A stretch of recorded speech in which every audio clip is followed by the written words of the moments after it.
On April 30th, 1945, we were told that the world was finally freed from the greatest evil of the 20th century. Adolf Hitler shot himself in his bunker under the rubble of Berlin, his body burned, and the most horrific chapter in human history ended. End of story. But what if we rush into this conclusion? Recently, a group of scientists conducted an unprecedented experiment. They fed a neural network tens of thousands of pages of declassified World War II documents, FBI reports, MI6 archives, secret NKVD files, witness statements, and data on Nazi escapes. Artificial intelligence analyzed all this information and reached a shocking conclusion. The probability of Adolf Hitler surviving and escaping Germany is much higher than previously thought. Moreover, there is reason to believe that he was not just hiding somewhere in the jungles of South America, but was actively operating a secret network to revive his evil empire. But let's start with the fact that the official version of his death has always been suspiciously vacillating. We're told a funny story. The Führer took cyanide, shot himself in the head, and his body, along with Eva Braun's, was taken to the Reich Chancellery courtyard and burned under Soviet artillery fire. Okay, simple. The war was over. But artificial intelligence discovered something disturbing. All the witnesses to these events were either die-hard Nazis or under intense pressure from Soviet troops. And their accounts differ on important details. Hitler's butler claimed that the Führer fell after the shot. His bodyguard said he was already dead before the shots.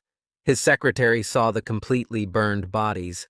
The cook swore that large parts of the bodies remained. Who was telling the truth? Or maybe none of them. But the strangest thing was Stalin's behavior after the war. Instead of celebrating the death of his sworn enemy, he repeatedly hinted to the Allies that Hitler might have escaped. At the Potsdam Conference, Stalin told Truman directly, "We haven't found Hitler's body. He's probably hiding somewhere." But why? If the Soviet leader, he had the body, so why sow doubt? Then more horrifying facts emerged. For decades, the Soviet Union refused to release Hitler's body. It wasn't until the first decade of the 21st century that Russian authorities presented a skull fragment with a bullet hole, supposedly the definitive proof of the Führer's death. American geneticists conducted DNA analysis and determined that the skull belonged to a woman younger than 40. If it was Eva Braun, then where was Hitler? And why hadn't anyone found his remains for 80 years? For a man whose death was supposedly the best documented event of the war, there was little suspicious evidence. But there were many unexpected clues to his escape. When artificial intelligence began analyzing declassified FBI archives, the picture became clearer. Between 1945 and 1960, American intelligence received more than 300 reports of sightings of a man resembling Hitler in South American countries. Most were dismissed as misinformation or errors. However, a few reports were labeled reliable sources. Agent Carter's report, dated August 15, 1954, describes an encounter with an elderly, medium-sized German man in a remote area of Argentina. The man lived on a large estate surrounded by armed guards. The locals called him Don Adolfo and didn't even dare say his name aloud. He had a pronounced Austrian accent, prominent bangs, and a habit of covering his left hand, much like Hitler after the 1944 assassination attempt. The agent tried to approach the estate but was stopped by men armed with German machine guns. They spoke Spanish with a strong German accent and made it clear that outsiders were not welcome. But even stranger was the content of radio messages intercepted by U.S. intelligence agencies. Between 1947 and 1962, monitoring stations in Panama regularly received German-language transmissions from Argentine Patagonia. The messages were encrypted, but CIA analysts were able to decipher parts of them. An intercepted radio cable from 1953 read, Old Eagle is asking for more money for operations in the northern counties. The doctor agrees to continue working on the condition that new equipment is delivered. In the Nazi hierarchy, the term Eagle referred to only one person, Hitler himself. Why was the investigation closed? Officially, for lack of evidence. Unofficially, the truth was probably too dangerous for a scientist who wanted to quickly transition to a peaceful life, especially since the infrastructure for Hitler's escape certainly existed. The so-called rat lines. This was not a conspiracy theory, but a historically proven fact. Monsignor Krunoslav Draganović, a Croatian priest in Rome, personally organized the escape of more than 1,000 Nazi criminals. The escape route passed through monasteries in Italy to the port of Genoa, and from there by sea to Argentina. For each escapee, he received between $1,500 and $3,000 US, a huge sum at the time. But where did the Vatican get the money to help the Nazis? The answer lies in one of the most secret operations of the war, Bernhard. The Nazis created a huge production facility for counterfeiting British pounds and American dollars. By the end of the war, they had printed over $15 billion in counterfeit currency. Part of this money was transferred to the Vatican via Swiss banks, ostensibly to aid war refugees. In reality, it was used to organize the escape of Nazi criminals. Cardinal Montini, who later became Pope Paul VI, personally oversaw this operation. Adolf Eichmann, the chief organizer of the Holocaust, lived peacefully in Buenos Aires for 15 years under the name Ricardo Clement. He worked at a Mercedes-Benz factory, raised his children, and frequented a German club. The Israeli Mossad was only able to capture him in 1960, by chance, thanks to a tip-off from the son of a Nazi who had fallen in love with a Jewish girl. Josef Mengele, the angel of death at Auschwitz, personally sent over 400,000 people to their deaths and lived in Brazil until his death in 1979. He had a new family, a medical clinic, and a beachfront home. But why did the Brazilian authorities leave him alone, even though his whereabouts were known? Because Mengele enjoyed high-level protection. Declassified CIA documents reveal that he met regularly with a high-ranking German émigré who supported him financially and politically. This patron is listed in the documents as Patient 1. Klaus Barbie, the butcher of Leon, responsible for 4,000 deaths and 14,000 deportations, not only went into hiding in Bolivia, but also became a powerful businessman and a high-ranking government advisor. He even organized a military coup in 1980. His Bolivian bank accounts contained tens of millions of dollars of unknown origin. If these men could disappear without a trace and live under assumed names for years, what was to prevent their leader, with his unlimited resources and army of fanatical followers, from doing the same? But the most mysterious story concerns the German submarines U-530 and U-977.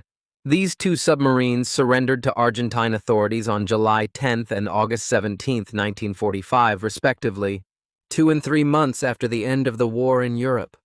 Officially, the submarine commanders justified the delay by their reluctance to surrender to the Allies and undertake the long Atlantic crossing. But why, then, did the submarines arrive with almost empty tanks, even though they had more than enough fuel for such a voyage? And why did Argentine port authorities record the unloading of heavy crates with unknown contents from the submarines? American intelligence interrogated the submarine crews, but the reports of these interrogations remain classified to this day. All that is known is that many crew members remained in Argentina after their release and were granted citizenship for their special services to the country. Hitler possessed truly enormous resources. One of the greatest unsolved mysteries of the war was the disappearance of Nazi treasure. According to the Allies, the Third Reich amassed a fortune worth over $500 billion in today's dollars. Gold bullion from the central banks of occupied countries, jewelry confiscated from Jews, works of art looted from museums, and currency reserves. All this suddenly disappeared in the final days of the war. The famous gold train which is supposed to still be only a small fraction of this wealth remained hidden in the Polish tunnels. Allied intelligence documented at least 20 such trains sent in unknown directions. The Swiss bank UBS still maintains more than 4,000 accounts opened with huge sums between 1940 and 1949. Their owners remain unknown. In 1996, American auditors discovered that during the war years alone, $7 billion in gold flowed through a single Swiss bank. Even more intriguing, funds were regularly withdrawn from some of these accounts between 1945 and 1975. Who had access to these accounts 30 years after the war ended? Bank records show that the withdrawals were authorized by the signatures of trusted representatives codenamed A. Wolf and J. Schultz. Handwriting experts noted that A. Wolf's handwriting was strikingly similar to that of Adolf Hitler. Norman Ohler, a German journalist, researcher, and author of a book on drugs in Nazi Germany, decided to look for answers in South America himself. What he discovered during his travels in Patagonia forces us to rethink everything we know about post-war history. In the small Argentine town of Bariloche, Ohler met 83-year-old Esteban Morera, whose son worked on a German farm in the mountains in the 1950s. According to the old man, the farm owner was a pale, thin man with a limp and a deformed left hand, precisely the injuries Hitler suffered after the assassination attempt by Colonel Stauffenberg.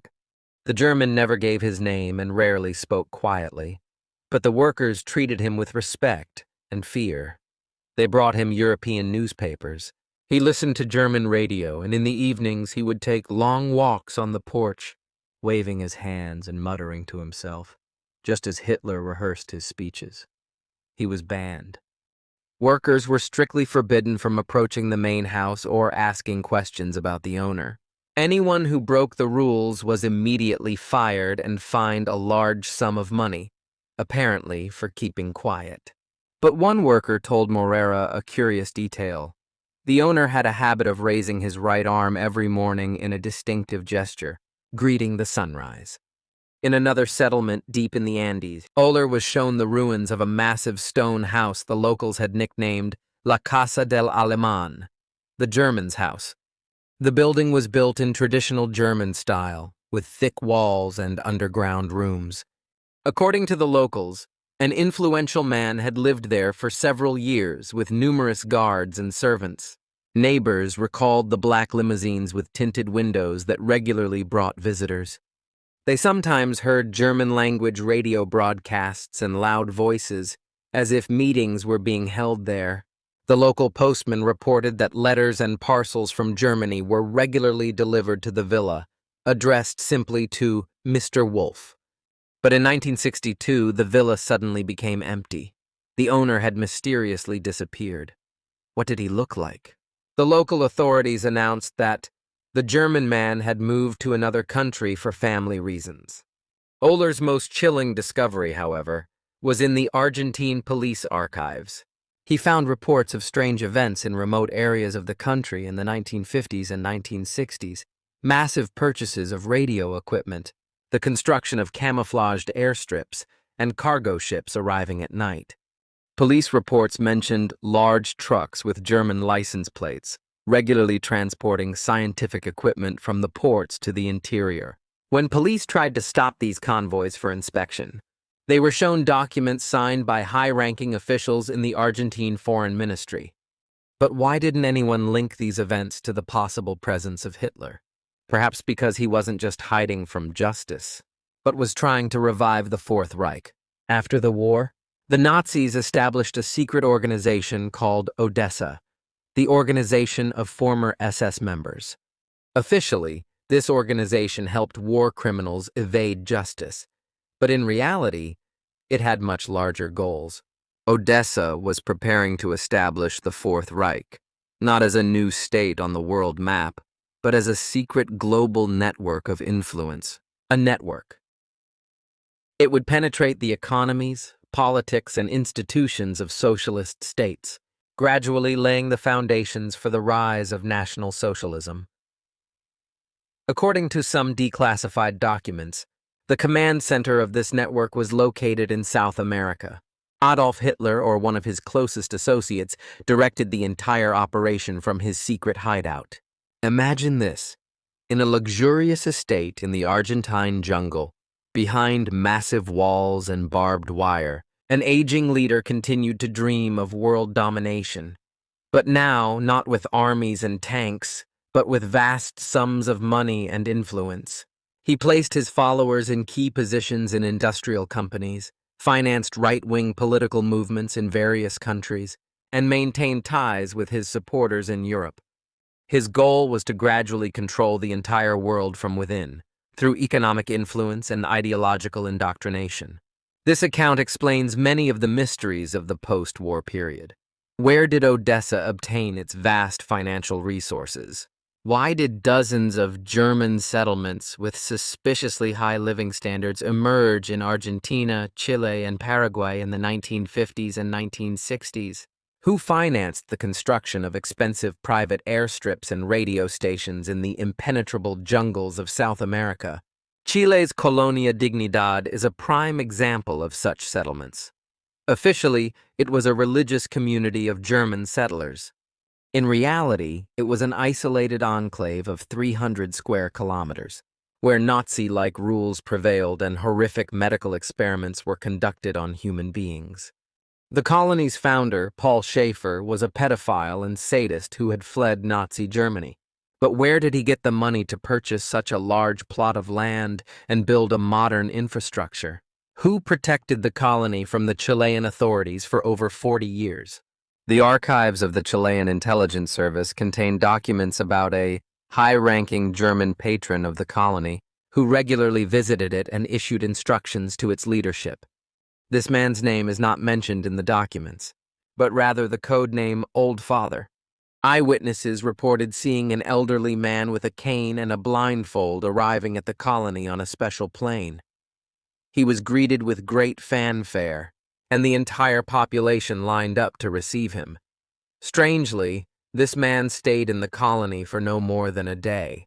Similar colonies sprang up in Paraguay, the city of Nueva Germania in Brazil, the settlement of Santa Catalina, and in Argentina, dozens of German farms and ranches.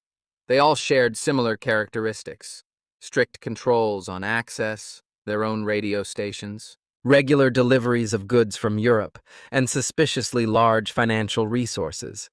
However, the most sinister aspect was the scientific and technical side of the Fourth Reich. After the war, not only Nazi funds and senior officials disappeared without a trace, but so did a large number of scientists and engineers. As part of Operation Paperclip, the United States officially recognized 1,600 German scientists and engineers. However, according to military intelligence, more than 3,000 scientists and engineers disappeared from Germany in the final days of the war. Where did the other 1,500 go? Physicists, chemists, rocket engineers, and biologists simply vanished without a trace. In the 1970s, Brazilian police discovered a secret laboratory deep in the Amazon jungle, equipped with the latest technology. Experiments with radioactive materials and chemical weapons were conducted there. All the equipment was German-made in the 1940s, and the documents contained German names. When the police returned for a subsequent inspection a month later, the laboratory had been completely dismantled and removed. All that remained were radioactive traces and a few scraps of documents written in German. One of the remaining fragments mentioned Project Valkyrie II and new opportunities for the motherland. Similar facilities were found in Argentina, Chile, and Paraguay, all showing signs of hasty evacuation. In Argentina, an underground complex of biological research laboratories was discovered. In Paraguay, an abandoned missile facility. In Chile, the remains of a poison gas factory. There was an impression that a vast network of secret research centers had been operating somewhere in South America for many years. But who coordinated their activities? And who financed these expensive projects? The answer may lie in declassified U.S. intelligence documents on the so-called Operation Neuschwabenland. In 1938 and 1939, Nazi Germany sent a scientific expedition to Antarctica, which explored a vast area and established several bases there. After the war, the Allies never found these bases. Even stranger was the Americans' post-war behavior.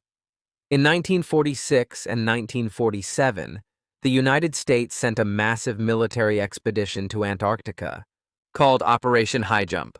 It was led by Admiral Richard Byrd. Officially, it was a scientific mission to explore the icy continent. But why warships, submarines, and 4,000 armed soldiers? What science requires an entire army? Even stranger was the fact that the expedition was abruptly canceled after 2 months instead of the planned 8. What prompted the Americans to leave Antarctica so quickly? Upon his return, Admiral Byrd gave an interview to a Chilean newspaper in which he made a bizarre comment about hostile powers possessing technologies that would enable them to fly from pole to pole in a very short time. What powers was he talking about? What did the Americans find in the Antarctic ice? And, more importantly, why are all the documents from this operation still classified after 80 years? Why did Hitler need all those laboratories, scientists, and secret bases? Perhaps he was planning to develop entirely new weapons even more advanced than the atomic bomb. Weapons that would allow him to return to the world political arena not as a fugitive, but as the leader of a new superpower. According to some sources, Nazi scientists were working on next-generation biological weapons, psychotropic substances for mass mind control, and even primitive computer systems for coordinating global operations. If these plans were carried out under Hitler's personal direction, it becomes clear. Why did he keep quiet for so long? He was preparing for a massive retaliation. He surpassed all his previous victories. But Hitler's plans gradually began to fail. In the 1960s, the hunt for Nazi criminals intensified significantly. The Israeli Mossad, CIA agents, and European intelligence agencies joined the effort. The Mossad's 1960 operation to capture Eichmann served as a wake-up call for the entire Nazi network. Israeli agents didn't just track down Eichmann. They compiled lists of over 1,000 wanted criminals and methodically pursued each one. Simon Wiesenthal, the famous Nazi hunter, received information on the fugitives' whereabouts from sources he never revealed. But given the accuracy of the data, he must have had agents within the Odessa network itself. In 1962, Adolf Eichmann was captured. In 1967, Herbert Kappler was killed while attempting to escape from prison. In 1971, Heinrich Müller was found dead in his home in South America. In 1973, Eduard Ruchmann was arrested. In 1975, Friedrich Schwind disappeared under mysterious circumstances. What worried Hitler most, however, were the disappearances of people who knew his whereabouts. Between 1965 and 1970, 7 people who had previously claimed to have seen the Führer in South America died under mysterious circumstances. Carlos Fuentes, the Argentine journalist who had published an article in 1963 about the mysterious German from Patagonia, died in a car accident 2 years later. Juan Pereira, the tour guide who led tourists to the German house, drowned in a river despite being a good swimmer. Maria Sanchez, the chambermaid at the hotel where Hitler allegedly stayed, died of a heart attack at the age of 30. The Fourth Reich's network began to unravel. Key figures in the organization disappeared one by one. Financial channels were shut down. Secret laboratories were shut down. The old leader may have realized that his reign was over. He may have been the victim of betrayal by his closest associates, who chose to escape with their lives. Or perhaps the Fourth Reich's ambitious plans required such vast resources that even Nazi treasures were not enough to finance them. Moreover, the world of the 1960s and 1970s was fundamentally different from that of the 1940s. New communications technologies made secrecy more difficult. Radar, improved aerial reconnaissance, and international intelligence cooperation made complete secrecy impossible. Most importantly, the new generations that grew up in the post-war years were immune to Nazi ideology. By the mid-1970s, traces of the Fourth Reich's activities began to disappear. German settlements in South America were transformed into ordinary agricultural communities. Clandestine laboratories were closed or relocated. Financial flows were diverted to legitimate projects. Nevertheless, some companies that had grown rich thanks to Nazi gold continued to flourish. Bayer, which had used forced labor in concentration camps, became one of the world's largest pharmaceutical companies. Volkswagen, built with funding from the organization's Strength Through Joy, developed into an automobile giant. Swiss banks that held Nazi treasures became centers of the global financial market. The last reliable reference to Hitler's possible presence in South America dates back to 1977. A CIA agent codenamed Condor reported meeting an old German man in a wheelchair who lived in a heavily guarded villa in the Patagonian mountains. The man appeared very ill and could barely speak, but the servants treated him with respect. Portraits of German emperors and wartime maps of Europe hung in the house. The agent noticed that the old man constantly held a photograph in his hands, but they were unable to identify what it was. When investigators returned 6 months later to investigate, the villa was empty. Neighbors said that the old German man died of old age. But no grave was ever found. The house contained no documents or personal belongings, only ashes in the fireplace and the smell of burning paper. If this was indeed Hitler, he lived another 32 years after his official death. 32 years during which he tried to restore his empire. 32 years filled with hopes and disappointments. 32 years during which he lived in the shadows, far from a world he thought was dead. During those years, he probably witnessed the collapse of his plans for the Fourth Reich, how his comrades in arms died or were captured one by one, how the world drifted further and further away from the ideas of National Socialism, how new generations of Germans rejected the legacy of the Third Reich. Perhaps in the last years of his life, he realized that his time had finally passed, and that his dreams of reviving the Nazi Reich remained just that, dreams. History had turned against him once and for all. But why does this subject still arouse such interest among researchers? Because we still see the consequences of the Fourth Reich's activities today. Some of the industrial empires built with Nazi gold in the post-war years not only survive but continue to thrive. Far-right movements in various countries use symbols and slogans that first appeared in the Odessa network. In modern Germany, neo-Nazi organizations calling themselves heirs to the Third Reich operate. In the United States, there are groups that openly preach the ideas of National Socialism. In South American countries, descendants of Nazi criminals still live, preserving their family archives and relics. Most importantly, many documents remain classified. American, Russian, and British archives contain thousands of files related to the search for Hitler and the Nazis' post-war activities. Why are these materials still not classified? What is so terrible that the world should not know, even 80 years after the end of the war? In 2020, the CIA declassified only a small portion of the documents related to the Nazis, and even in those materials, many pages were deleted. The FBI still holds more than 2,000 files on Nazi operations in South America under the classification Top Secret. The archives of the Russian Federal Security Service, FSB, contain documents from the NKVD about the search for Hitler, which it has never been declassified. British intelligence classified all records of operations in South America up to 2044. What are they hiding? And from whom? After analyzing all the available data, the AI reached a conclusion that forces us to rethink the entire post-World War II history. The probability that Adolf Hitler survived and escaped from Germany is over 70%. The probability that he led a secret network to revive National Socialism for many years is over 30%.